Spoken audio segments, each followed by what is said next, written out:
So yun, good morning mga tropang kalapatids. For today's video mga tropa ay update tayo kay Boy Pasaway. At syempre ngayon lang tayo nakapag-video dahil nagloloko itong cellphone natin mga tropa. At patay on and off siya mga idol.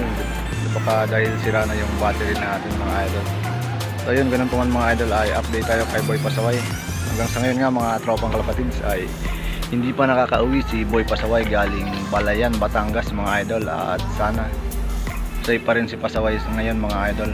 Sana nahuli lang siya ng mabait na fancier at alagaan siya mga idol. So yun mga tropang kalapatids, bale last week nga ay nakuha na natin yung trophy ni Pasaway at yung kanyang certificate mga tropa. At ipapakita ko sa inyo mga idol yung certificate at trophy ni Boy Pasaway mga tropa. Unang trophy nga natin dito sa Bandolin na loop mga tropa. Kahit ganyan yung loop natin mga idol ay nakapagpa-uwi pa rin tayo ng mga smash race. Tinapos lang tayo sa final lap mga idol. So ganun man mga tropang kalapatid, isang magandang achievement na rin yun. Third overall champion tayo mga tropa sa Oten's Garage Season 1 ng San Agustin Racing Pigeon Fancier. So yun mga tropa, shout out sa San Agustin Racing Pigeon Fancier mga tropa, lalong-lalo na kay Prest Miller. Salamat sa magandang palaro mga tropa. So ayun na nga mga tropa, papakita ko sa inyo yung trophy natin mga tropa. Salit lang pa.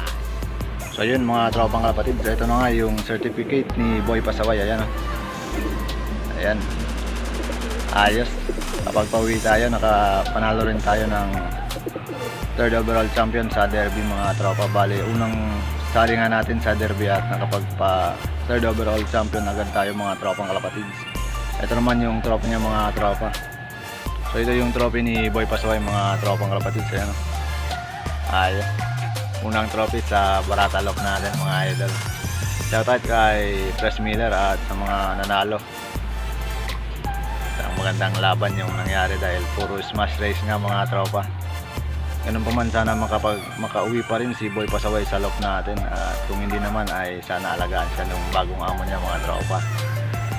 So may naiwan ng isang YB si Boy Pasaway dito sa atin. At may kapatid na rin siya na ilalaban natin sa season 2. Sa season 2 ng Oten's Garage Cup. So ngayon mga tropang kalapatid, dito ko natatapusin yung video na ito mga tropa. Shout out sa may ginang nila lang. Bye!